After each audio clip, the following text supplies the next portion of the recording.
الحمد لله نحمده ونستعينه ونستغفره ونؤمن به ونتوكل عليه ونعوذ بالله من شرور أنفسنا ومن سيئات أعمالنا من يهده الله فلا مضل له ومن يضلل فلا هادي له وأشهد أن لا إله إلا الله وحده لا شريك له وأشهد أن محمدا عبده ورسوله أما بعد فإن خير الحديث كتاب الله وخير الهدي هدي محمد صلى الله عليه وسلم وشر الأمور محدثاتها وكل محدثة بدعة وكل بدعة ضلالة وكل ضلالة في النار. أعوذ بالله من الشيطان الرجيم. بسم الله الرحمن الرحيم. ليس لك من الأمر شيء أو يتوب عليهم أو يعذبهم فإنهم ظالمون ولله ما في السماوات وما في الأرض يغفر لمن يشاء ويعذب لمن يشاء ويعذب من يشاء والله غفور رحيم. يا أيها الذين آمنوا لا تأكلوا الربا أضعافا مضاعفة واتقوا الله لعلكم تفلحون واتقوا النار التي أعدت للكافرين وأطيعوا الله والرسول لعلكم ترحمون وسارعوا إلى مغفرة من ربكم وجنة عرضها السماوات والأرض أعدت للمتقين. محترم حاضرین، حالیہ دنوں میں یا گزشتہ ہفتے میں کہیے، ایک سب سے بڑی خبر کہنی چاہیے، سب سے اہم واقعہ جو خبر بننے کے لائق ہے اور جس میں عبرت کے بہت سامان ہیں، وہ ہے شام، جسے انگریزی میں سیریا کہا جاتا ہے، اس کا موجودہ منظرنامہ، جہاں ظالم و جابر وقت کے فرعون بشار اسد کی حکومت کا خاتمہ ہوا. یہ گزشتہ ایک دہائی سے زیادہ 12-13 سالوں سے اس کے ظلم اور بربریت کی انتہائی سنگین واقعاتی داستان رقم ہو رہی تھی. ہمارے یہاں بہت سارے لوگوں کو اس کی اصل خبریں معلوم نہیں ہوتی تھی. خبریں بھی جو آتی تھی وہ چھن کر اصل نقطۂ نظر سے غائب ہو کر آتی تھی. اور ابھی بھی جو منظرنامہ دنیا کے سامنے ہے، ظاہر سی بات ہے کہ وہ وہی ہے جسے عام طور سے عالمی میڈیا چاہتا ہے کہ یہ پیش کرے، اور پھر اس پر اپنے کچھ پروگرام اور منصوبوں کو عمل میں لائے. بشار الاسد کی حکومت، آپ جانتے ہیں کہ وہ غالش یا فرقے کا آدمی تھا. اس کا باپ حافظ الاسد، تقریباً گزشتہ 60 سال سے باپ بیٹے کی یہ حکومت چل رہی تھی خاندانی. وہ فوجی آدمی تھا، قبضہ کیا تھا حکومت پر. اس تاریخ کو میں بیان نہیں کرنا چاہتا. کئی مرتبہ اس نے مسلمانوں کا، جس میں خاص طور سے سنی مسلمان اور اس میں بھی خاص طور سے سلفی ٹارگٹ ہوتے تھے، نشانہ ہوتے تھے، قتل عام کیا کئی مرتبہ. اور اس میں کچھ یہ تحریکی حضرات بھی سبب بنے مختلف موقعوں پر حافظ اسد کے زمانے میں.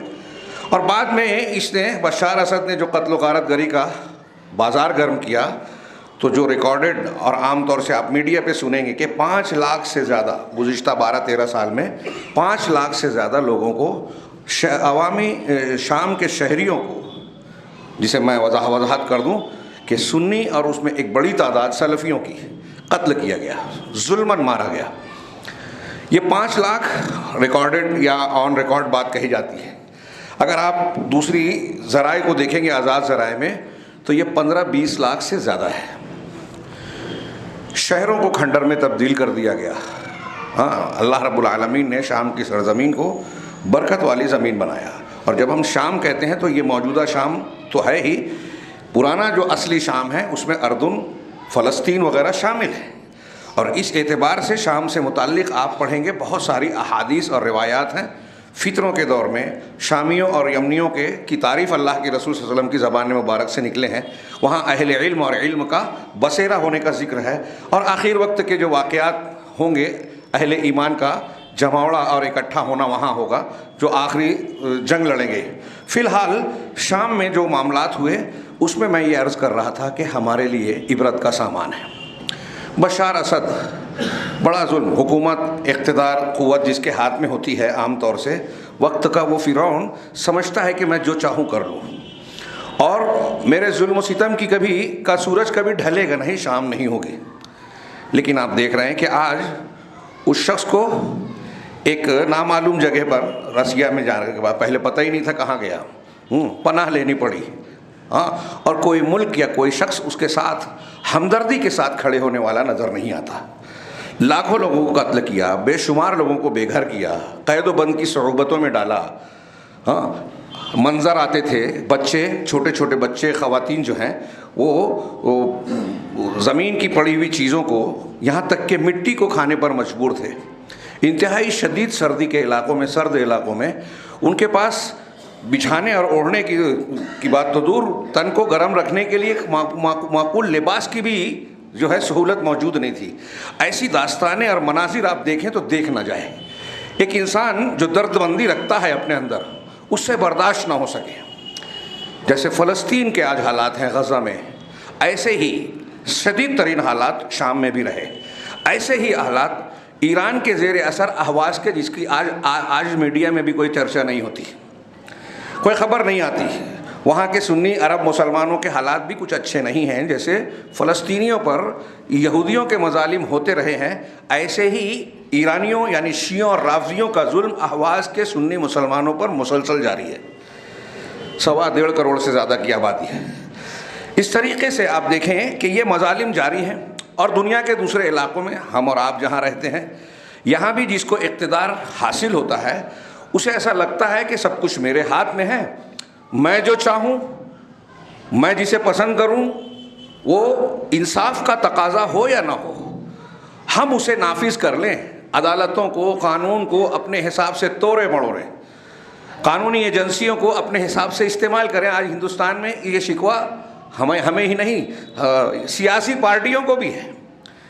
غیر جمہوری طریقے سے پارٹیوں کو توڑا جانا، غیر منصفانہ حرکتیں کرنا، ایجنسیوں کا غلط استعمال کرنا، سارے کلیدی مناصب پر جو ہے حکومت کے موافق لوگوں کو بٹھانا اور اپنے مطابق معاملات کرانا، یہ ایک کامن شکایت ہے، اور سب لوگ شکایت کر رہے ہیں مگر بے بس ہیں۔ وقت کی طاقتیں عام طور سے ایسا سمجھتی ہیں، لیکن اللہ کا یہ قانون کسی کو بھولنا نہیں چاہیے۔ وَتِلْكَ الْأَيَّامُ نُدَاوِلُهَا بَيْنَ النَّاسِ، یہ دن ایام جو ہیں لوگوں کے درمیان ہم الٹتے پلٹتے رہتے ہیں۔ شام میں بھی انتہائی مظلومین جو تھے، برسہ برس سے قید و بند، کچھ ایک ٹی وی میں ایک ایسی کلپ آئی جس میں بتایا گیا کہ جس دن بشار الاسد بھاگا دمشق میں، یہ مخالفین یا عوام کی الگ الگ لوگ نام دے رہے ہیں، اس میں کئی طرح کے گروہ ہیں، الگ الگ فکر کے ہیں، سلفی بھی ہیں، غیر سلفی بھی ہیں، تحریکی بھی ہیں، رافضی بھی ہیں، اس میں کہیں کہیں شامل ہیں۔ اسی لیے شام میں جو کچھ ہوا ہے اس کے بارے میں لوگ اندیشہ بھی ظاہر کر رہے ہیں۔ ہر طرف یہ آپ کوئی بھی دیکھیں، یہ تعجب کیا جا رہا ہے کہ اچانک یہ کایا پلٹ کیسے ہو گئی۔ ہفتے 10 دن میں ہیں، اچانک اتنے سالوں سے لڑتی ہوئی فوج پسپا کیسے ہو گئی، محاذ سے کیسے ہٹ گئی۔ کچھ تجزیے کر رہے ہیں اس کے باوجود کہ بھائی روس بشار اسد کا ساتھ دے رہا تھا، وہ یوکرین میں پھنسا ہوا ہے، ایران کی اپنی کچھ ترجیحات ہیں عراق میں اور اپنے مفادات میں، وہ بھی اوپر سے کچھ بھی مظاہرہ کرے لیکن حقیقت میں تو اسرائیل کا اور امریکہ کا ساتھ ہی دیتا ہے، دکھاوے میں وہ ان کے مخالف کھڑا ہے۔ لیکن محاذوں پر جب مسلمانوں کا قتل عام کرنا چاہتا ہے، وہ چاہے عراق میں ہو چاہے شام میں ہو، وہ دشمنان اسلام کی صفوں کے ساتھ ساتھ رہتا ہے۔ یمن میں بھی یہی معاملہ ہے، حوثیوں کی ٹریننگ دے کر اس نے سنیوں کے لیے زینہ دوپہر کر رکھا ہے بعض علاقوں میں۔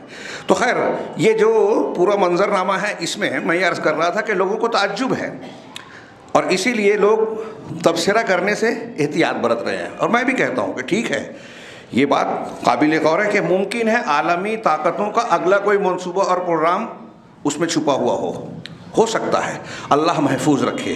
لیکن موجودہ صورتحال میں بشار الاسد کا زوال ہونا اور مظلومین کا قید و بند کی شدتوں سے رہائی پانا، یا جو در در بھٹک رہے تھے ان کا اپنے گھروں پر لوٹنا، اور امن و سکون کے راستے کو بظاہر کھلتے ہوئے دیکھنا، یہ واقعی اللہ کے شکر کا مقام ہے ان لوگوں کے لیے۔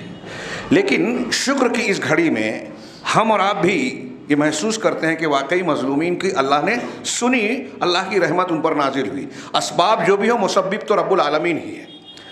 لیکن میں یہاں یہ عرض کرنا چاہتا ہوں کہ اس معاملے میں اللہ کے قانون کو کبھی فراموش نہیں کرنا چاہیے. تلک الایام نداولها بین الناس. ہم کہیں بھی رہ رہے ہیں, کہاں کسی بھی حالت میں ہیں, یہ بھولنا نہیں چاہیے کہ فتح و شکست, نشیب و فراز, اونچ نیچ اللہ تبارک و تعالیٰ کی سنت اور قانون ہے. اللہ تعالیٰ دونوں طریقے سے آزماتا ہے.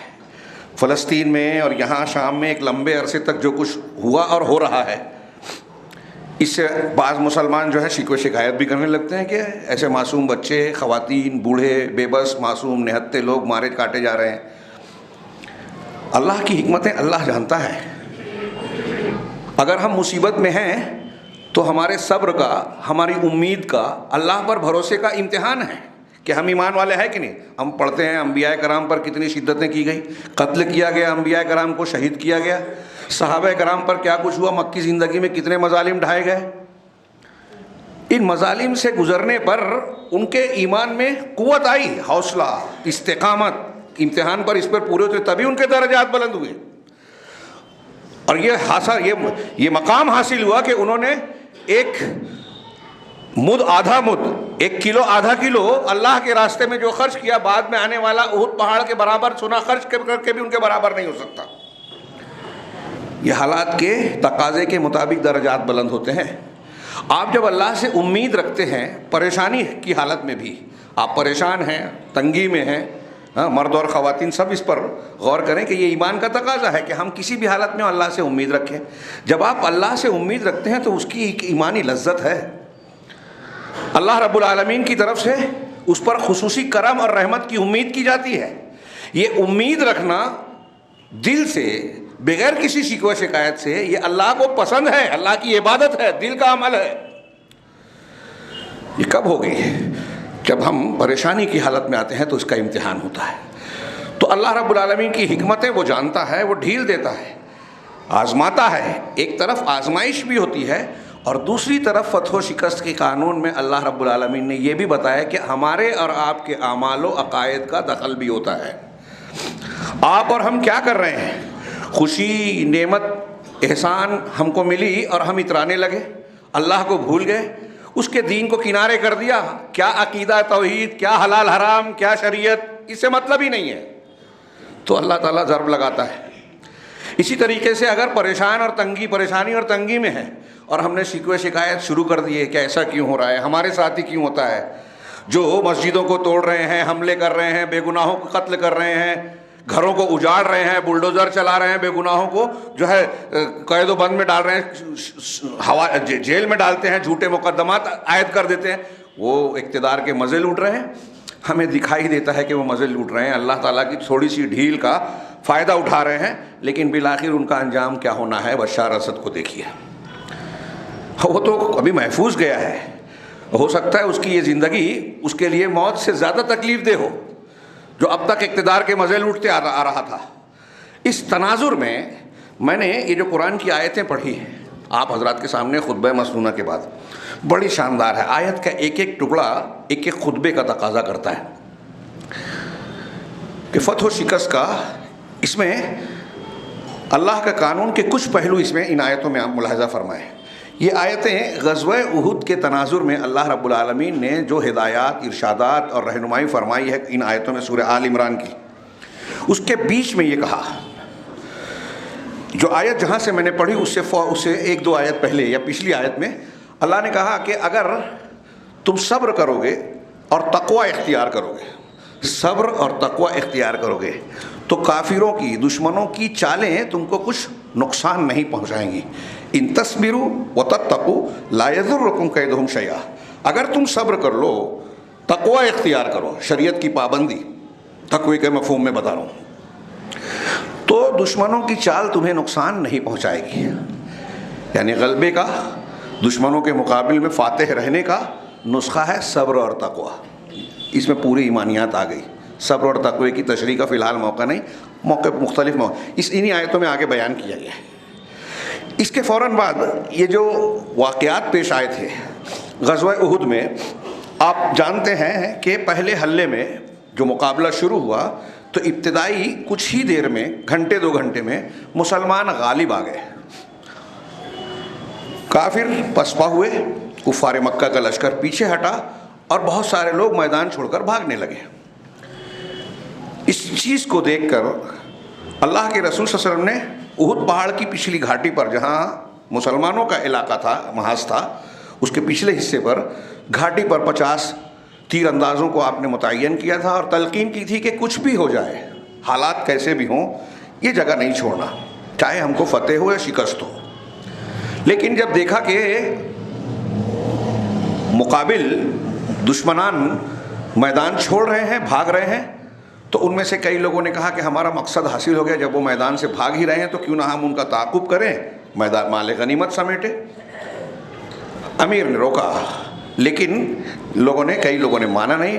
50 میں سے 40 لوگوں نے محاذ چھوڑ دیا اور مال غنیمت کو سمیٹنے کے لیے آگے بڑھ گئے، میدان میں آ گئے۔ خالد بن ولید رضی اللہ تعالیٰ عنہ، جو اس وقت کفار کی طرف سے تھے، اپنا دستہ لے کر پیچھے کی گھاٹی سے آئے اور پہلے ان 10 لوگوں کو شہید کیا جو وہاں اللہ کے رسول کے حکم کے مطابق ٹھہرے ہوئے تھے۔ جب غلطی کچھ لوگ کرتے ہیں تو اس کا خمیازہ صحیح لوگوں کو بھی بھگتنا پڑتا ہے۔ تو پیچھے سے وہ حملہ آور ہوئے، یہ 10 لوگ شہید ہوئے۔ نبی کریم صلی اللہ علیہ وسلم اور مسلمانوں کے لشکر میں فاصلہ ہو گیا، آپ کافروں کے دستے میں گھر گئے۔ آپ کے پاس 9 صحابہ تھا، 2 مہاجر 7 انصار، ساتوں انصار ایک کے بعد ایک شہید ہوئے۔ 2 مہاجرین میں حضرت طلحہ بھی تھے، جو تیروں کو، آپ کی طرف آنے والے تیروں کو روک رہے تھے، مقابلہ بھی کر رہے تھے، تیر بھی چلا رہے تھے۔ یہ پورا منظر نامہ یاد کیجئے۔ اس درمیان نبی کریم صلی اللہ علیہ وسلم زخمی ہوئے، آپ کے دندان مبارک، دانت شہید ہوئے، کچھ دانت ٹوٹ گئے، آپ کے خود کی کڑیاں آپ کے رخسار مبارک میں، گال میں دھنس گئی، چہرہ خون آلود ہو گیا، ایک گڑھے میں گرے جس سے گھٹنے میں چوٹ آ گئی۔ اس منظر میں، اس تکلیف اور پریشانی کے حال میں نبی کریم صلی اللہ علیہ وسلم، غور کیجئے کون سی حالت ہے، پریشانی، جنگ، بھگدڑ مچی ہوئی ہے، مسلمانوں کے لشکر سے آپ کا کٹ جانا، زخمی ہونا، آپ کے سامنے کئی صحابہ کا شہید ہو جانا، یہ ظاہر سی بات ہے کتنی تکلیف دہ اور اذیتناک کنڈیشن اپنے آپ کو وہاں رکھیے۔ نبی کریم صلی اللہ علیہ وسلم کے زبان مبارک سے، بخاری مسلم کی حدیثوں میں ہے، ایک جملہ نکلا، آپ نے فرمایا کیف یفلح قوم شجوا نبیہم، وہ قوم کیسے فلاح پا سکتی ہے جس نے اپنے نبی کو زخمی کر دیا۔ شج ایسے زخموں کو کہتے ہیں جو گوشت کو پھاڑ کر ہڈی تک پہنچ جائے۔ نبی کریم صلی اللہ علیہ وسلم نے کہا کہ کیسے کا فلاح پا سکتی ہے؟ تب یہ آیت نازل ہوئی جو پہلی والی میں نے پڑھی، لیس لک من الامر شیء، اور آگے کا حصہ۔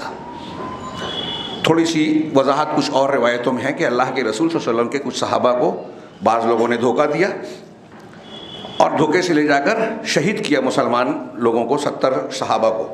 اس سے آپ کو بہت دکھ ہوا اور آپ نے لگ بھگ مہینے بھر ان کے خلاف قنوت نازلہ پڑھی، فجر کی نماز میں اور دوسری نمازوں میں قنوت نازلہ، رکوع کے بعد آپ بد دعا کرتے گئے اور ان پر بد دعا دیتے گئے، نام لے لے کر قبائل اور بعض شخصیات کا آپ نے نام لیا ہے کہ اللہ فلاں پر لعنت فرما، فلاں پر لعنت فرما، فلاں کو تباہ کر دے۔ تب یہ آیت نازل ہے، لیس لک من الامر شیء۔ بہت ہی زبردست سبق ہے اس میں، توحید کا بھی اور اللہ رب العالمین پر اعتماد و بھروسہ کرنے کی تعلیم کا۔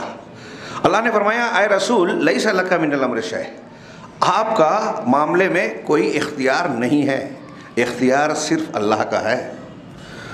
اللہ نے آگے فرمایا لیس لک من الامر شیء او یتوب علیہم او یعذبہم، یا تو اللہ چاہے تو ان لوگوں کی توبہ قبول کرے، توبہ کی توفیق دے اور توبہ ہو جائے، اور اللہ چاہے تو ان کو عذاب دے۔ فإنہم ظالمون، اس لیے کہ وہ ظالم تو ہیں۔ غور کیجئے، اللہ کے نبی صلی اللہ علیہ وسلم، سید المرسلین، خاتم النبیین، اور پھر جو خاص کنڈیشن میں نے جو بتائی وہ دھیان میں رکھیے، بد دعا کس حالت میں دے رہے ہیں۔ عام کافر بھی کافر ہوتا ہے، لیکن یہ جو کفار سامنے تھے غزوہ احد میں، انہوں نے کئی اور کفر پر بھی کئی زیادہ گناہ کیے تھے، نبی کی مخالفت کی، اللہ کے رسول صلی اللہ علیہ وسلم صحابہ کرام کو ختم کرنے کی کوشش کی، زخمی کیا، کئی صحابہ کو شہید کیا۔ اس کے بعد رسول اللہ صلی اللہ علیہ وسلم کی زبان سے یہ کلمہ نکل رہا ہے، وہ قوم کیسے فلاح پائے گی؟ اور آپ کے اس کلمے سے گویا یہ ظاہر ہو رہا ہے کہ یہ لوگ اسلام قبول نہیں کریں گے۔ یہ ان سے نا امیدی کا اظہار کیا اور عذاب میں مبتلا ہونے کی امید ظاہر کی اللہ کے رسول صلی اللہ علیہ وسلم نے۔ اللہ تعالیٰ کہہ رہا ہے یہ آپ کا حق نہیں ہے۔ کسی کو اسلام کی توفیق دینا، توبہ کی توفیق دینا نہ دینا، یہ اللہ کا اختیار ہے، آپ کا نہیں ہے۔ اب یہیں سوچ لیجئے تھوڑی دیر کے لیے، اس ایک آیت کو ہمارے یہاں قبر پرست، شخصیت پرست، بزرگ پرست اور فلاں کی پرستش کرنے والے لوگوں کے دروں پر جھکنے والے کسی کو اللہ کے علاوہ حاجت روا، مشکل کشا، غوث اور فلاں کہنے لگے. غور کرے، یہ وسیلہ بنیں گے لوگ. اللہ کا فیصلہ کوئی بدلے گا؟ اللہ تعالیٰ اپنے رسول سے کہہ رہا ہے کہ آپ کا اختیار نہیں ہے، اللہ کا اختیار اللہ کے پاس ہے. اور جب رسول اللہ صلی اللہ علیہ وسلم کا اختیار نہیں ہے اللہ کے معاملات میں، توفیق دینے میں، نہ دینے میں، کسی کو ہدایت اور گمراہی میں مبتلا، عذاب دینے اور توبہ کی توفیق دینے میں اللہ کے رسول صلی اللہ علیہ وسلم کو بھی حق اختیار نہیں ہے، تو آپ کے بعد کسی پیر، کسی ولی، کسی فلاں اور فلاں کو کیسے ہو سکتا ہے؟ سوال ہی نہیں پیدا ہوتا. کتنی صاف تعلیم ہے قرآن کی. لوگ پڑھتے بھی ہیں پھر بھی شرک کرتے ہیں. اللہ کے علاوہ دوسروں سے اپنی حاجتیں پیش کرتے ہیں، اس کو حاجت روا، مشکل کشا کہتے ہیں. جو کائنات میں آگے اللہ نے کہا کہ زمین و آسمان کا مالک وہی ہے، لیکن کائنات میں یہ ایک ذرے کے بھی جو مالک نہیں ہیں، قرآن، حدیث، عقل، درایت، فطرت، ہر چیز کے خلاف وہ دعا کرتے ہیں جب غیر اللہ سے کوئی مانگتا ہے. شرک مشرک سے زیادہ بے وقوف احمق کوئی ہے ہی نہیں. اس سے بڑے عذاب کا مستحق، اللہ کی شان میں گستاخی کرنے والا کوئی ہے ہی نہیں. جو اللہ کو چھوڑ کر کسی اور سے مانگتا ہے، وہ چیز جو اللہ کا اختیار ہے. اختیار میں اکثر سمجھانے کے لیے کہتا ہوں بچوں کو بھی، دروس دروس میں بھی، کہ جو چیز میری ہے آپ کسی اور سے نہیں مانگیں گے. اس سے کہیں گے کہ مولانا کے پاس جو ہے وہ دے دو، فلاں کے پاس جو ہے وہ دے دو. میں آپ سے کہوں کہ فلاں آپ کا پڑوسی ہے، اس کے پاس یہ ہے، مجھے دے دیجیے، تو آپ کہیں گے کہ اس کا ہے تو میں کیسے دے سکتا ہوں. سمپل لاجک ہے، ایک بچے کو بھی سمجھتی ہے لیکن مشرک کو نہیں سمجھتی. اللہ قرآن میں بار بار کہہ رہا ہے آسمان زمین کی ایک ایک چیز، فرشتے ہوں، یہ پیڑ پودے، یہاں کی دولت ہو، خزانے ہوں، پھل ہوں، پھول ہوں، جو بھی ہے سب اللہ کا مالک، سب کا مالک اللہ ہے. ہم مانگ رہے ہیں دوسروں سے جو مالک ہے ہی نہیں، پارٹنر بھی نہیں ہے، اللہ کے مددگار بھی نہیں ہے، اللہ پر دباؤ بھی نہیں ڈال سکتے، بولتے ہیں وسیلہ بن جائیں گے. تو اللہ نے کہا اے رسول معاملے میں آپ کا اختیار نہیں ہے. اور غور کیجئے، اس سے پتہ چلا جو لوگ کہتے ہیں اللہ کے رسول عالم الغیب، مختار کل، جو چاہیں کر لے میں، کتنا شدید رد ہوتا ہے قرآن سے. اب قرآن کو مانیں گے یا ان کی بات مانیں گے؟ بہت سے لوگ قرآن نہیں مانیں گے، رسول سے محبت کا اظہار کریں گے، دامن نہیں چھوڑیں گے. ابھی ربیع الاول آ رہا ہے لیکن رسول کی بات مانیں گے ہی نہیں. اللہ تعالیٰ قرآن میں کہہ رہا ہے آپ کا حق نہیں ہے، اور وہ کہہ رہا ہے مختار کل ہے. کتنی کوشش کی تھی اللہ کے رسول، اپنے چچا کو کلمہ نہیں پڑھا سکے، ابو طالب کو. یہاں بھی اللہ کہہ رہا ہے آپ کا حق نہیں ہے. جن کے بارے میں آپ نے یہ کہا کہ وہ کیفے فلاح پائیں گے، انہیں فلاح نہیں پائیں گے، ان کے بارے میں آپ کو روک دیا گیا. اور بعد میں وہی لوگ جن کا آپ نے نام لیا تھا، جن قبائل کا اور جن شخصیتوں کا، سارے کے سارے مسلمان ہوئے. وہ سارے مسلمان ہو گئے. ابو سفیان، اکرمہ، ابو سفیان کا نام ہے حارث بن ہشام، جو ابو جہل کا بھائی تھا، کے بھائی تھے، یرموک میں شہید ہوئے، مسلمان ہو گئے. یعنی اللہ کے رسول صلی اللہ علیہ وسلم کو اس وقت معلوم نہیں تھا کہ یہ اسلام قبول کریں گے، اللہ تعالیٰ ان کو توبہ کی توفیق دے گا اور قبول فرمائے گا، پھر اسلام کی اچھی خدمت کریں گے. کیا اللہ نے فرمایا کہ آپ کا معاملے میں اختیار نہیں ہے، یا تو اللہ ان کی توبہ قبول کرے یا ان کو عذاب دے، اس لیے کہ وہ ظالم تو ہیں ہی. تفسیری نقطے اس میں بڑے ہیں لیکن ٹائم نہیں ہے. توبہ کی نسبت اللہ نے اپنی طرف کی کہ اللہ چاہے تو توبہ قبول کرے، لیکن جب عذاب کا ذکر کیا تو فے کا حرف استعمال کیا، جو نتیجہ بتا رہا ہے کہ اس کی وجہ ان کا اپنا عمل ہے. فَإِنَّهُمْ ظَالِمُونَ، کہ اللہ ان کو عذاب اس لیے دے گا اگر دے گا کہ وہ ظلم کرنے والے ہیں. اللہ کسی پر ظلم نہیں کرتا. لوگوں کے ساتھ اگر دقتیں پریشانیاں آ رہی ہیں، فلسطین میں، غزہ میں، شام میں، یمن میں، ہندوستان میں، آپ کے گھر میں، میرے گھر میں اگر کچھ تکلیف ہو رہی ہے، اللہ تعالیٰ کا ظلم نہیں ہے. دماغ میں لکھ لیجئے، یقین کیجئے، یہ عقیدہ بنائیے اپنا. اللہ تعالیٰ سے شکوہ شکایت بالکل نہیں ہونی چاہیے. ایمان چلا جائے گا، ناکام ہو جائیں گے آپ زندگی کے امتحان میں. رب العالمین نے ہمیں پیدا کیا، حکیم ہے، علیم ہے، جانتا ہے کون کب کس چیز کے ہم حقدار ہیں. جب جو دیا، جیسے حالات کیا، وہ اس پہ اس کی حکمت ہے، یہ ماننا چاہیے، ہمیں سمجھ میں آئے نہ آئے. تو اللہ نے فرمایا کہ وہ ظالم ہیں، اس لیے اللہ نے ان کو عذاب دیا. اگر دے گا تو وہ ظالم ہے اور معاف کر. اس سے یہ بھی ظاہر ہوا کہ اللہ تبارک و تعالیٰ کا توبہ کی، ایمان کی توفیق دینا، یہ اس کا کرم ہے ہمارے اوپر. اور اگر کوئی ظالم ظلم کر رہا ہے، توبہ نہیں کر رہا ہے، تو یہ ہمارے بگاڑ ہے. اللہ رب العالمین توفیق نہیں دے رہا ہے سدھرنے کی.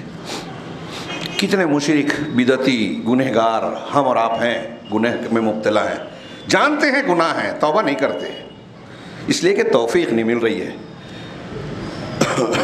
یہ محرومی ہے، جس کو توفیق مل جائے وہ بہت خوش قسمت ہے۔ اللہ رب العالمین نے آگے فرمایا وَلِلَّهِ مَا فِي السَّمَاوَاتِ وَمَا فِي الْأَرْضِ، آسمانوں میں جو کچھ بھی ہے، فرشتے ہوں، پیڑ پودے، دنیا کے اندر انسان ہوں، جن ہوں، پیڑ پودے ہوں، دنیا کی کوئی چیز ہو، ذرہ ذرہ ہو، دانہ دانہ ہو، اللہ فرما رہا ہے کہ سب کچھ اللہ کا ہے، اللہ مالک ہے، اللہ کی ملکیت ہے۔ اب یغفر لمن یشاء، جس کو اللہ چاہتا ہے بخش دیتا ہے، اس کو توفیق دیتا ہے کہ وہ گناہ کے راستے سے واپس آ جائے، توبہ کر لے، تو اللہ جسے چاہتا ہے بخشتا ہے۔ اور یہ بھی جانتا ہے اللہ جس کو توفیق دیتا ہے کہ کون مغفرت کے لائق ہے، کس کو توفیق دینی چاہیے۔ وہ حکیم ہے، علیم ہے، دلوں کے حال کو جانتا ہے۔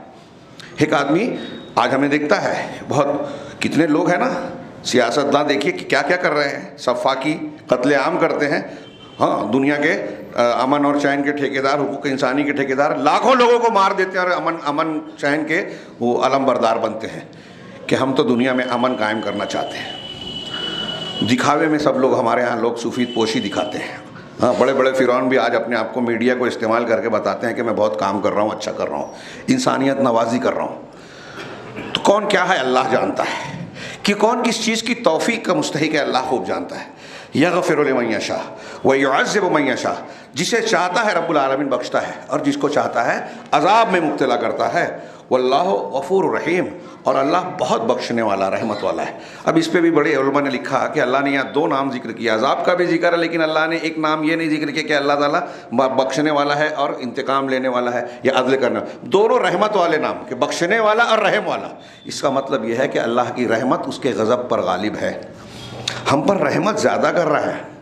ہم شکوہ شکایت کرتے ہیں، لیکن غور کریں کہ ہم گناہ کتنے کرتے ہیں، نافرمانیاں کتنے کرتے ہیں، اور اللہ رب العالمین کتنی چھوٹ دیتا ہے، کتنی مہلت دیتا ہے، اور بار بار کہتا ہے کہ کتنا بڑا بھی گناہ کیا ہو توبہ کر لو، اللہ کا دروازہ کھلا ہے توبہ کے لیے، جب تک موت کے آثار نہیں آتے۔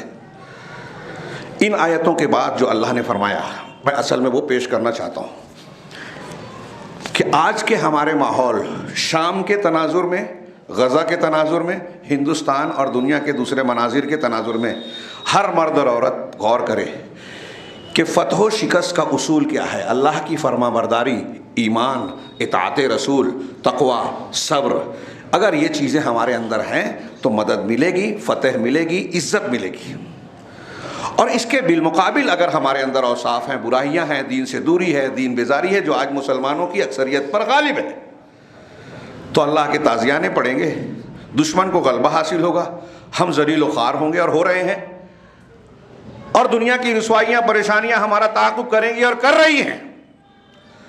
اس کی وجہ کیا ہے کہ ہم جانتے بوجھتے بھی بات ماننے کو تیار نہیں ہیں، شریعت کی طرف توجہ نہیں ہے۔ اس کی بہت بڑی وجہ ہے دنیا داری، کئی اسباب میں سے ایک بڑی وجہ دنیا داری، دنیا کی محبت، اس کی چمک دمک کی طرف لپکنا، دل میں اسے تعمیر، آخرت کے مقابلے میں دنیا کو ترجیح دینا۔ یہ جذبہ انسان کے لیے بہت ہی خطرناک ہے۔ وہ حدیث یاد کیجئے کہ تم غصہ، ان کا غصہ اس سیلاب کے جھاگ کی طرح ہو جاؤ گے، لیکن تمہارے اندر وہن آ جائے گا۔ دنیا کی قومیں تم پر اس طرح ٹوٹ پڑیں گے جیسے دسترخوان پر بھوکے ٹوٹتے ہیں۔ بہت مرتبہ حدیث سنی ہے، وہن کی تشریح کی آپ نے، کیوں، وجہ کیا بتائی؟ حب الدنیا و کراہیت الموت، دنیا کی محبت اور موت سے کراہت، ناپسندیدگی۔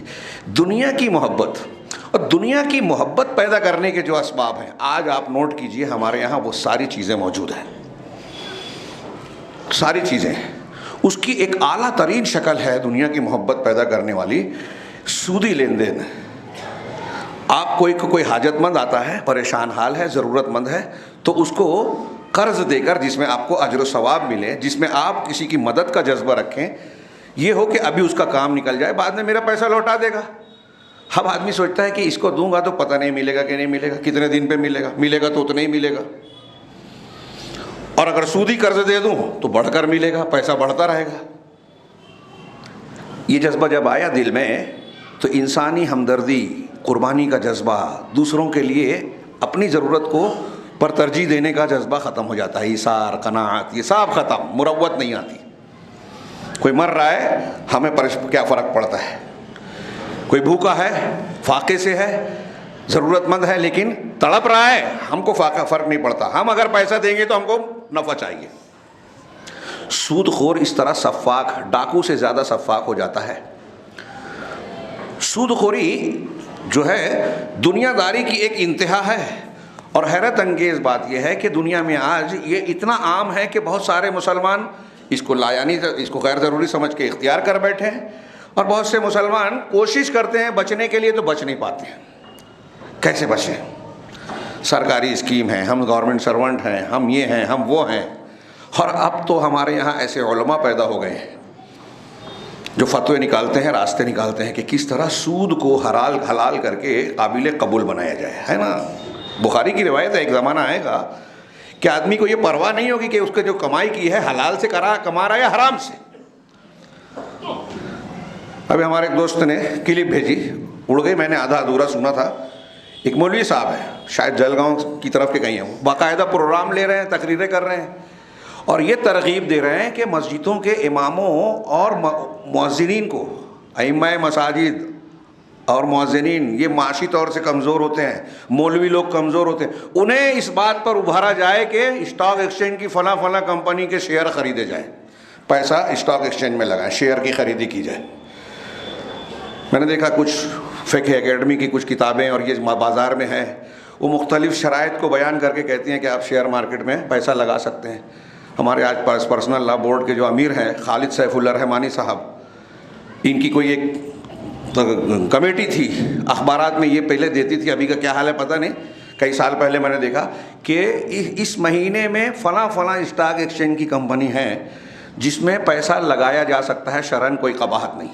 یہ لوگ اس طرح دیتے ہیں، اور ان کے ماننے والے، جب مولانا صاحب نے کہا، مزاج آج بنا ہوا ہے جو قرآن حدیث سے لینے کی بات کی جاتی ہے، لیکن ابھی ہمارا جو جمعرات کا درس چل رہا ہے اس میں یہ بات بڑی تفصیل سے رات میں بات ہوئی کہ یہ ہمارے اتنے بڑے مولانا نے کہا ہے، وہ کیسے غلط ہو سکتا ہے؟ اب آپ لاکھ سمجھائیے، تو حضرت نے کہہ دیا تو ہم مانیں گے۔ قرآن حدیث اس کی دلیل یہ ایک کنارے، مجھے دلیل ولیل نہیں دیکھنا ہے، حضرت کہہ رہے ہیں نا، ہم کو بھروسہ ہے۔ دنیا کے سارے گمراہ کسی نہ کسی پر بھروسہ کر کے ہی گمراہ ہوتے ہیں۔ میں یہ نہیں کہتا کہ وہ مولانا کو آپ برا کہیں، امام کو، ان کی اجتہادی خطا ہو سکتی ہے، اللہ کے یہاں معاف ہو سکتا ہے، توبہ کر سکتے ہیں، آپ کیوں اندھے ہو کے ان کے پیچھے چل رہے ہیں؟ تو غور کیجئے کہ یہ ہمارے یہاں میں نے سنا ہے ہمارے شہر میں بینک سے لین دین کرنا، بینک میں نوکری کرنا، کہ آپ کلرک ہیں، آپ کلیکٹر ہیں، مولوی صاحب کا فتویٰ ہے جیب میں کہ آپ کر سکتے ہیں۔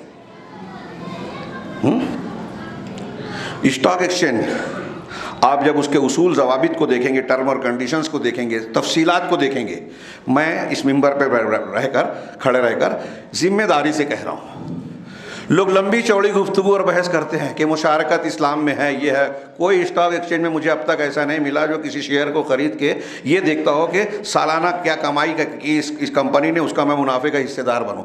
آج وہ کاغذ خریدتا ہے اور کل سوچتا ہے قیمت بڑھ جائے تو میں بھیج دوں گا۔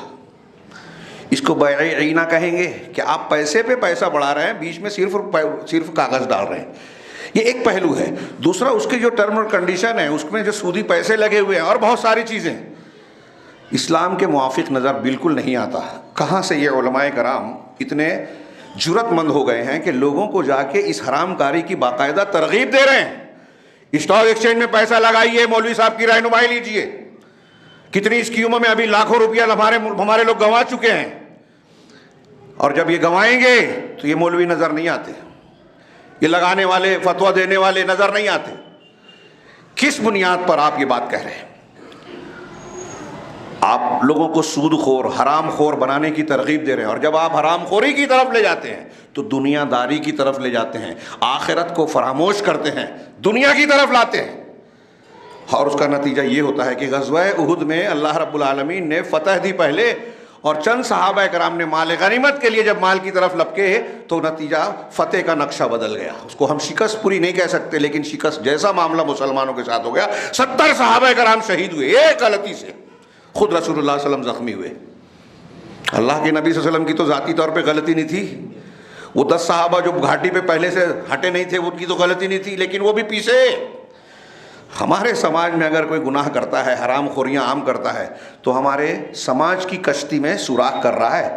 پانی بھرے گا، کشتی ڈوبے گی تو اس میں صرف وہ نہیں ڈوبے گا جو سوراخ کر رہا ہے، وہ بھی ڈوبے گا جو سوراخ نہیں کر رہا ہے. سوراخ کرنے کو غلط مانتا ہے، لیکن اس کے ماننے سے کوئی فرق نہیں پڑتا کیونکہ روکتا نہیں ہے.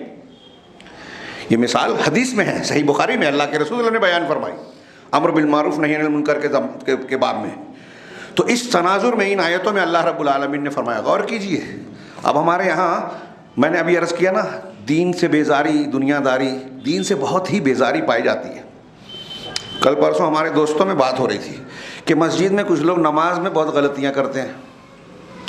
سلام پھرا نہیں، ابھی اذکار کا موقع ہے کہ پیچھے لوگ نماز پڑھ رہے ہیں، ان کے آگے سے جانے کے لیے راستہ ڈھونڈتے ہیں کہ آپ ستھرا بن جائیے، ہم نکل جائیں گے. اتنی جلدی ہوتی ہے اور کئی غلطیاں کرتے ہیں، نمازیوں کے آگے سے گزرتے ہیں.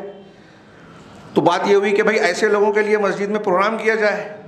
عربوں میں اور بہت ساری جگہوں پہ پروگرام ہوتا ہے کہ نمازیوں کی غلطیاں کیا کیا ہیں بتائی جائے تاکہ اس کی اصلاح ہو جائے.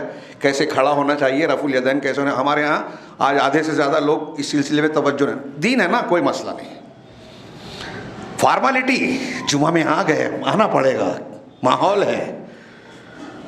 نماز رمضان میں روزہ رکھنا پڑے گا، یہ عادت ہے، عبادت نہیں ہے. لوگوں کے دیکھا دیکھی کر رہے ہیں آپ، توجہ نہیں ہے. صحابہ کرام انگلیوں کی حرکت پر بھی توجہ دے کر علم حاصل کرتے تھے. اللہ نے کہا ہے منع کیا ہے، رسول نے کہا ہے منع کیا ہے، تو ہمیں سیکھنا ہے، علم حاصل کرنا ہے اس کا. اب ہمارے یہاں لوگ بولتے ہیں ارے اس میں کیا رکھا ہے، کوئی داڑھی میں نہیں رکھا ہے کچھ. کسی کا یہ ہے کہ نماز کی پابندی نہیں، سنتوں کی پابندی نہیں. اب کوئی جو ہے فلاں چیز کو غیر ضروری سمجھ رہا ہے، کوئی حلال حرام کو غیر ضروری سمجھ رہا ہے، کوئی جو ہے بینک سے لین دین کو غیر ضروری سمجھ. ہر جگہ شریعت کی ہر چیز کو رد کر دیا. کہیں مسلک کی وجہ سے بہت سی حدیثوں کو رد کر دیا کہ ہمارا مسلک کیا اس لیے اس حدیث کو سنت کو نہیں مانیں گے. کہیں ہمارا نفس یہ کہتا ہے، کہیں حالات کا تقاضا یہ ہے. تو مختلف مسلمانوں نے دین کی مختلف چیزوں کو کسی نہ کسی شکل میں رد کر دیا، اور مولوی نے شارٹ کٹ جنت کا بتا دیا کہ یہ فضائل ہے، ایسا عمل کر لو، کچھ بھی کر لو، جنت میں جاؤ گے. فلاں پہ بیعت کر لو، وہ کھینچ کے جنت میں لے جائیں گے. شیخ عبد القادر جیلانی یا چشتی نقشبندی قادری والے سلسلے والے. جنت کا شارٹ کٹ مذاق بنایا ہے. اس کی افتاد ہے، اس کا نتیجہ ہے ہم ہر جگہ کاٹے مارے جا رہے ہیں، سنوائی نہیں ہوتی، دعا قبول ہوتی نظر نہیں آتی، اور ہم شکوہ شکایت کرتے ہیں اللہ سے. اپنا جائزہ لیں. یہ اللہ رب العالمین نے صحابہ کرام کو جو سب سے اعلیٰ درجے کے مسلمان تھے، اللہ کے رسول اور اللہ کے حکم پر گردنیں کٹوانے کا جذبہ رکھتے تھے، ان سے ایک غلطی ہو گئی. وہ غلطی کیا تھی؟ مال غنیمت کی طرف گئے. اسی لیے اللہ رب العالمین نے غزوہ احد کے معاملات اور ہدایات کے ضمن میں یہ آیتیں نازل فرمائی اور کہا یا ایھا الذین آمنوا لا تأکلوا الربا اضعافا مضاعفا. اے ایمان والو، سود کو خوب بڑھا چڑھا کر نہ کھاؤ. ہاں، سود کو خوب بڑھا چڑھا کر نہ کھاؤ، اور اللہ سے ڈرتے رہو تاکہ تم فلاح پا جاؤ. فلاح ہوگی تقوی سے، اور تقوی ہوگا اس بنیاد پر بھی کہ آپ سود سے، دنیا داری سے بچیں. سود آج عالمی سطح پر اس کو مسلط کر دیا گیا. ہمارے ہاں بہت سے مسلمان اب اس کو غیر ضروری سمجھتے ہیں کہ یہ بحث کی جائے. کوئی ہوم لون لے رہا ہے، کوئی دواخانہ بنانے کے لیے سود لے رہا ہے، کوئی کاروبار کہتا ہے اس کے بغیر چلے گا نہیں، گھر بنے گا نہیں، ہم فلاں رن کریں گے، فلاں چیز کو رن کرنا ہے تو سود لینا پڑے گا. نئی گاڑی لینا ہے، ٹیکس سے بچنا ہے تو سود لینا پڑے گا، سودی قرضہ لینا پڑے گا. مولوی صاحب سے مت پوچھو ورنہ وہ تو منع کر دیں گے. ہاں، وہ مولوی معلوم ہے کہ یہ مولوی جواب دے گا کہ ہاں تحفے طوائف اور دعوت کھانے کے بعد بول دے گا کہ ہاں ہاں راستہ نکلتا ہے، ہندوستان میں کیا فرق، ترقی کیسے کریں گے مسلمان. اسی نام پہ اسٹاک ایکسچینج کو جائز قرار دے دیا. بیمہ کی بعض شکلوں میں مجبوری کی حالت میں علماء نے اجازت دی ہے شرطوں کے ساتھ، اس کو کچھ لوگوں نے کامن کر دیا. راستہ ملنا چاہیے. اللہ تعالیٰ کہہ رہا ہے سود کو بڑھا چڑھا کے نہ کھاؤ. کتنی سورہ بقرہ کی آیتوں کا لمبی چوڑی ہے، 2-3 حصہ میں پیش کر رہا ہوں، بیچ بیچ سے تسلسل کے ساتھ پیش کروں، موقع نہیں ہے. اللہ نے کہا سورہ بقرہ میں انفاق کے بعد، اور یہ بالکل آخر کی آیتیں ہیں نازل ہونے والی، سے یہ بھی اشارہ ہے کہ اس امت کے لیے جو فتنہ مال بتایا گیا ہے اس میں سودی معاملہ، حرام خوری کا معاملہ بہت خطرناک ہے. اللہ نے فرمایا کہ الذین یأکلون الربا لا یقومون الا کما یقوم الذی یتخبطہ الشیطان من المس. جو لوگ سود کھاتے ہیں وہ نہیں کھڑے ہوں گے مگر اسی شخص کی طرح جس شخص کو شیطان نے چھو کر خبتی بنا دیا ہو۔ حضرت ابن عباس کہتے ہیں کہ سودی لین دین کرنے والا، سود کھانے والا قیامت کے دن پاگل کی طرح، دیوانے کی طرح ہوگا، ایسا شخص جس کو شیطان نے باولا بنا دیا۔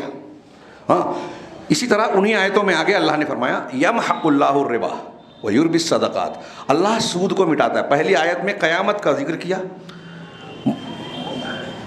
معراج والی حدیث میں پیٹ میں جو ہے بڑے بڑے سانپ اور اس کا سود کھانے والے کے عذاب کی شکل بتائی، جہنم کا عذاب بتایا۔ اس میں دنیا کی بات بتا رہے اللہ تعالیٰ کہ اللہ سود کو مٹاتا ہے۔ سود مٹاتا ہے کیسے؟ ایک آدمی اگر سودی کاروبار کر رہا ہے، آپ کو لگ رہا ہے کہ بہت ترقی ہو گئی، 4 کارخانے بن گئے، اتنا پیسہ ہو گیا، بینک بیلنس ہو گیا، ٹرن اوور ہو رہا ہے، لیکن اللہ کہہ رہا ہے کہ اللہ اسے مٹا دے گا، تو انجام کے اعتبار سے اس کی تباہی طے ہے، وہ دیوالا ہونا ہی ہے ایک۔ اور اگر بظاہر وہ نہیں ہو رہا ہے تو اس میں برکت نہیں ہے۔ یمحق اللہ الربا کا یہ 2 معنی کہ اس پیسے میں برکت نہیں ہوگی، ترقی نہیں ہوگی۔ ہم کہتے ہیں کہ مسلمان ترقی کیسے کرے گا؟ حرام سے ترقی کرے گا؟ اللہ کہہ رہا ہے اللہ سود کو مٹاتا ہے، آپ کہتے ہیں سود سے ترقی ہوگی۔ کس کی بات صحیح ہوگی؟ تجربات دیکھ لیجئے ارد گرد میں، سود کرنے والے کتنے لوگوں نے، سودی لین دین کرنے والوں نے کتنوں نے ترقی کی۔ آج تو حکومتیں یہ مان رہی ہیں، یورپ اور امریکہ اور دوسرے لوگ مان رہے ہیں کہ سودی معیشت نے پوری دنیا کی معیشت کو اور معاشی حالات اقتصادیات کو تباہ کر دیا ہے۔ اسی طرح اللہ تبارک و تعالیٰ نے فرمایا فَإِن لَمْ تَفْعَلُوا، اس سے پہلے کہا تھا کہ اے ایمان والو تم سودی جو تم نے قرض وغیرہ دیا ہے اس میں سودی لین دین چھوڑ دو، اگر تم توبہ کرتے ہو تو تم کو تمہارا رأس المال ملے گا۔ لیکن اللہ نے کیا کہا آگے؟ فَإِن لَمْ تَفْعَلُوا فَأْذَنُوا بِحَرْبٍ مِّنَ اللَّهِ وَرَسُولِهِ۔ تو اگر تم ایسا نہیں کرتے، اگر ایسا نہیں کرتے، ہم میں سے ہر شخص سنے اور اس تک یہ آواز پہنچائے، یہ قرآن کی آواز ہے، میری نہیں ہے، اور میں یہ بھی جانتا ہوں کہ سب سن چکے ہیں، لیکن پھر سے تذکیر کریں اور یہ یاد دلائیں کہ آپ کو کسی جرم و تکلیف، کوئی پریشانی تکلیف ہوتی ہے، دھندے کاروبار میں نقصان ہوتا ہے، کوئی دشمن آپ پر الزام لگاتا ہے، آپ گھاٹے میں جاتے ہیں، کاروبار فیل ہوتا ہے، تو اللہ کو مت کہیے گا، کیونکہ آپ نے تو اللہ کو جنگ کا حکم دے دیا ہے۔ اللہ کہہ رہا ہے کہ اگر تم ایسا نہیں کرتے، سودی لین دین بند نہیں کرتے، توبہ نہیں کرتے، فَأْذَنُوا بِحَرْبٍ مِّنَ اللَّهِ وَرَسُولِهِ، تو اللہ اور اس کے رسول سے جنگ کے لیے تیار رہو۔ اللہ اور رسول سے جنگ، رسول سے اس کے شریعت کی مخالفت۔ آپ شریعت کے مخالف ہیں، سودی لین دین کر رہے ہیں، ذکر و اذکار کر کے، فضائل پڑھ کے، مولوی صاحب کے فتوے اور دعوت دے کر آپ دیندار نہیں بن گئے۔ اگر سودی لین دین کر رہے ہیں تو اللہ اور اس کے رسول سے جنگ کا اعلان کیا ہوا ہے، آپ نے محارب ہیں۔ اور جو اللہ سے جنگ کا اعلان کرے وہ کیوں شکایت کرتا ہے کہ حکومت ہمارے خلاف قانون بنا رہی ہے، اسرائیل حملہ کر رہا ہے اور فلاں کچھ نہیں کر رہے ہیں؟ آپ کیا کر رہے ہیں؟ آپ اللہ کے عذاب کو دعوت دے رہے ہیں اور سعودی عرب کو الزام دے رہے ہیں۔ آپ سودی لین دین کر رہے ہیں تو قرآن کی آیت کہہ رہی ہے کہ آپ کہہ رہے ہیں اللہ سے جنگ ہے میری۔ جب آپ خود کھڑے ہیں اللہ سے جنگ کرنے تو کیوں دوسروں کو الزام دیتے ہیں؟ ارے بڑے امن چین کی حالت میں ہیں ہم، اللہ نے بڑی ڈھیل دے رکھی ہے، اس کے باوجود کاروبار چل رہا ہے، مندی صحیح، پریشانی صحیح، چل رہا ہے، زندہ ہے، جبکہ اللہ سے جنگ کا اعلان ہے۔ اللہ صرف کن کہے گا ہمارا گھر تباہ ہو جائے گا، بستی الٹ جائے گی، دھنس جائیں گے زمین میں، زلزلہ طوفان آ جائے گا، اللہ سے جنگ کا اعلان کر کے کوئی ترقی کرے گا؟ سودی کاروبار سے توبہ کیجئے اگر ترقی حقیقت میں کرنا چاہتے ہیں۔ لیکن دنیا داری اتنی جڑ پکڑ گئی ہے کہ ہم یہ سنتے ہیں، مانتے نہیں ہیں۔ صحابہ کرام تھے نا، سن لیا، سب چھوڑ دیا۔ حضرت اللہ کے رسول نے جب فتح حجۃ الوداع کے موقع پر تقریر کی، سود کو منع کرنے کے بعد کہا کہ سب سے پہلے میرے اپنے گھر میں میرے عباس، میرے چچا کا جو سودی معاملہ ہے، قرضہ ہے، میں اسے معاف کرتا ہوں۔ اللہ نے کہا، یعنی آپ نے صرف کہا نہیں، لکھا نہیں، بلکہ عمل کر کے دکھایا۔ وَإِن تُبْتُمْ، اگر تم توبہ کر لیتے ہو سود سے تو فَلَكُمْ رُؤُوسُ أَمْوَالِكُمْ، تو تمہارا جو راس المال ہے، اصل مال ہے، اس کو تمہارا حق ہے۔ لا تظلمون ولا تظلمون، نہ ظلم تم کرو گے اور نہ ظلم کیے جاؤ گے۔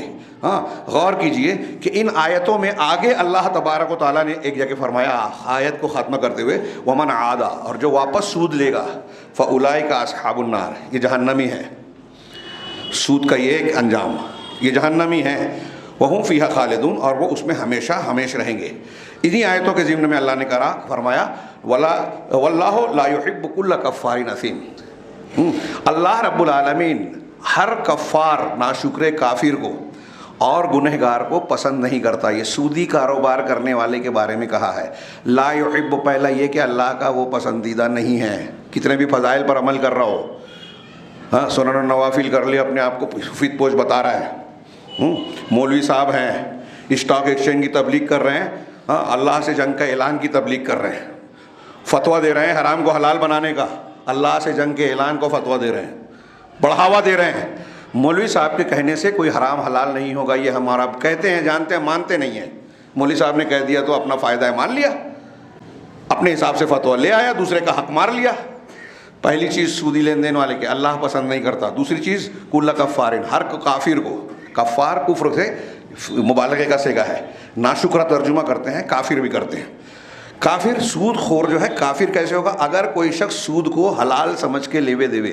دھیان دیجئے، آج کل ہمارے ہاں کچھ لوگ ایسے ہیں لبرل، دین بیزار، جو کہتے ہیں وہ زمانہ الگ تھا کافروں کا، مشرکین مکہ والا. یہ اضعافہ مضاعفہ والا جو آیت پڑھی ہے میں نے شروع میں، اس کی تشریح میں تفصیل سے نہیں گیا. کوئی یہ کہے کہ بھائی اللہ تعالیٰ نے گناہ در گناہ جب سود بڑے وہ حرام ہے، چھوٹا موٹا لے سکتے ہیں جیسے آج ہندو لوگ کہتے ہیں چھوٹا موٹا چلے گا، نہیں. یہ واقعے کی حکایت تھی. اور سودی لین دین میں یہی ہوتا ہے کہ جب ایک آدمی اس میں پھنس جاتا ہے تو دن بڑھتے بڑھتے اس کا سود اصل سے کئی گنا بڑھ جاتا ہے. اور یہ خود اس کے حرام ہونے کی ایک دلیل کے طور پر اللہ نے ذکر کیا کہ جو خوب بڑھا چڑھا کر لیا جاتا ہے. تو ہمارے ہاں اس طرح کے لوگ کو ترک دیتے ہیں، دلیل دیتے ہیں کہ نہیں نہیں حالات کا تقاضا ہے، ایسا ہے ویسا ہے. اور اب علماء کرام میں بھی ایسے لوگ پیدا ہو گئے، اور عوام چونکہ علماء پہ بھروسہ کرتی ہے اور وہ راستہ ڈھونڈتی ہے حرام کا، تو ان کو کوئی فتویٰ مل جائے فوراً حرام کو قبول. اللہ رب العالمین کا صاف صاف فرمان، اللہ سود کو مٹاتا ہے، ان کو یقین نہیں آ رہا ہے. اللہ کے رسول صلی اللہ علیہ وسلم یہ کہا کفار. ہمیں خاص طور سے کہہ رہا تھا کہ جو سود کو حلال سمجھ کے کرے، تو دلیل اگر دینے کے بعد بھی وہ نہ مانے کہ قرآن میں اللہ نے حرام کیا، وَأَحَلَّ اللَّهُ الْبَيْعَ وَحَرَّمَ الرِّبَا، اللہ نے حرام کہا ہے، نہ مانے، کہے کہ نہیں نہیں نہیں سمجھ میں نہیں آتا، وہ اس زمانے کا تھا، اس زمانے کا الگ ہے، وہ کافر ہوگا. جو انکار کرے اس کے حرام ہونے کا وہ کافر ہوگا. جو لین دین کر تو رہا ہے لیکن اس کو حرام مانتا ہے کہ ہاں حرام تو ہے لیکن ہم کر رہے ہیں، تو ایسا شخص چھوٹے درجے کا کفر کر رہا ہے، گناہ کبیرہ کر رہا ہے. اور یہ کبیرہ بھی کیسا کبیرہ ہے؟ ہاں اللہ کے رسول صلی اللہ علیہ وسلم نے فرمایا، صحیح مسلم کی حضرت جابر والی روایت سب جانتے ہیں، لعن اللہ آکل الربا وموکلہ وکاتبہ وشاہدہ وقال النبی علیہ الصلوۃ والسلام ہم سواء، کہ اللہ کی لعنت ہے. لعنت اللہ کی کوئی چھوٹی بات نہیں ہے، جس پر جو رحمت سے محروم وہ جنت میں جائے گا ہی نہیں. لعنت ہے سود کھانے والے، کھلانے والے. آکل الربا کھانے والا، موکلہ کھلانے والا، یعنی لینے والا دینے والا. ہاں جو کھا رہا ہے لے رہا ہے، جو دے رہا ہے وہ موکل ہے. کاتبہ اس کا لکھنے والا، کلرک ہو، کلیکٹر ہو، بینک میں کام کرنے والا آ گیا اس میں. وہ شاہدہ ہے، اور اس کے دو گارنٹر جو ہیں شاہد گواہی دینے والے، وہ بھی گارنٹی دے کے آپ دوسرے کے لیے گارنٹی دے رہے ہیں. اللہ کہہ رہا ہے ہم سوا، لینے دینے والے دو سب برابر ہیں، یہ سب کے سب گناہ میں عمل میں برابر ہیں. اور ایک حدیث تو اللہ کے نبی صلی اللہ علیہ وسلم نے کہا الربا ثلاثۃ وسبعون بابا، کہ ربا 73 دروازے رکھتا ہے، درجات رکھتا ہے. ایسرھا مثل ان ينكح الرجل امه، اس کا سب سے ہلکا دروازہ، سب سے ہلکا درجہ یہ ہے کہ آدمی اپنی ماں کے ساتھ جسمانی تعلق قائم کرے، جو بیوی سے کرتا ہے، ماں کے ساتھ نکاح کرے، جمع کرے. یہ کم تر ہے، کتنا گھناؤنا گناہ ہے یہ، کئی بڑے گناہوں سے بڑا گناہ ہے، اور اسے ہم نے ہلکا سمجھ کے اختیار کر لیا، سوتے سبحان اللہ الحمدللہ پڑھیں گے ختم ہو جائے گا. یہ ابن ماجہ کی روایت ہے. بعض لوگوں نے اسے ضعیف کہا ہے، لیکن طرق ملنے کے بعد علامہ البانی رحمہ اللہ نے اسے صحیح کہا ہے. صحیح حدیث ہے یہ. بعض طرق سے اس میں ذوف اور کلام ہو سکتا ہے، لیکن نتیجے کے طور پر یہ صحیح ہے. یہ ساری باتیں سامنے رکھیے، ہاں، اور ان آیتوں پر ایک نظر ڈالیے. اللہ نے فرمایا کہ اے ایمان والو، سود کو بڑھا چڑھا کر نہ کھاؤ، واتقوا اللہ، اور اللہ سے تقوی، اللہ کا سے ڈرو، لعلکم تفلحون، تاکہ تم فلاح پا جاؤ. واتقوا النار التی اعدت للمتقین اعدت للکافرین، اور اس آگ سے، جہنم سے بچو، ڈرو جو کافروں کے لیے تیار کی گئی ہے. اس طرح سے دنیا داری میں پڑھو گے تو اس جہنم کے راستے پہ چلو گے جو کافروں کے لیے ہے. وَأَطِیعُوا اللَّهَ وَالرَّسُولَ، اور اللہ کی اطاعت کرو، اور رسول کی، محمد صلی اللہ علیہ وسلم کی اطاعت کا. فلاں بزرگ نے کہہ دیا، مولوی صاحب نے کہہ دیا کہ اسٹاک ایکسچینج میں مؤذن صاحب، امام صاحب پیسہ لگاؤ، اس طرح آپ کی معاشی حالت مستحکم ہوگی. نہیں، جائز طریقے اختیار کیجیے. نئی راستے ہیں، صبر کیجیے، قناعت کیجیے. اللہ کشادگی دینے والا ہے، اللہ سے مانگیے. جو اللہ کے راستے میں خرچ کرنے کا جو سود دے گا اجر و ثواب کی شکل میں، وہ جائز ہے. 1 سے 70 700 اور اس سے بھی بڑھا کر اللہ دیتا ہے انفاق کا بدلہ، وہ جائز ہے. وہ اس کی طرف ہونی چاہیے مسلمان اور مومن بندے کو، دنیا کی نہیں. تو اللہ رب العالمین نے فرمایا اللہ کی اطاعت. یہ اس میں سے ایک میں نے کہا نا کہ ایک جملہ جو ہے آیت کا ایک خطبہ چاہتا ہے. اب یہ اللہ کی اطاعت اور رسول کا، یہ پورے دنیا کے، پوری زندگی کا ہمارا ایک اصول ہے. اللہ نے دیا ہے بار بار کہ ہمیں جو بھی کرنا ہے اللہ کا ماننا کی بات ماننا ہے، رسول کی بات، فلاں اور فلاں کی نہیں. اور سارے جھگڑے اسی میں لوگ چل رہے ہیں، فرقہ بندیاں. آپ اللہ اور اس کے رسول کی جو بات ہے مان لیجئے، صحابہ نے جیسے مانا ویسے مان لیجئے، فرقے ختم ہو جائیں گے تقریباً مسلمانوں میں. یہ سمپل بات نہیں مانتے لوگ. اور اس کو بتایا اللہ تبارک و تعالیٰ نے آگے کہ لعلکم ترحمون، تاکہ تم پر رحم کیا جائے. علامہ ناصر بن عبد الرحمن بن ناصر السعدی کہتے ہیں کہ احد کے واقعات کے ضمن میں یہ جو باتیں بیان کی جا رہی ہیں، تقوی کے اور کامیابی کے عناصر ہیں یہ. چونکہ اللہ نے پچھلی آیت میں یہ کہا تھا کہ اگر تم تقوی اور صبر اختیار کرو گے تو تم کو دشمنوں کی چالیں، دشمنوں کی سازشیں کچھ نقصان نہیں پہنچائے گی. جیسے غزہ میں ہو رہا ہے، ہندوستان میں ہو رہا ہے، مختلف جگہوں پہ ہو رہا ہے، نہیں ہوگا نقصان. تو اب وہ صبر اور تقوی کی اوصاف کیا ہیں ان آیتوں میں بیان کیا جا رہا ہے کہ کیا ہے وہ اللہ اور اس کے رسول کی اطاعت، کیا ہے وہ سود اور حرام خوری سے اپنے آپ کو بچاؤ. یہ جب تم اختیار کرو گے تو تم کو غلبہ ملے گا، دشمن ناکام ہوگا.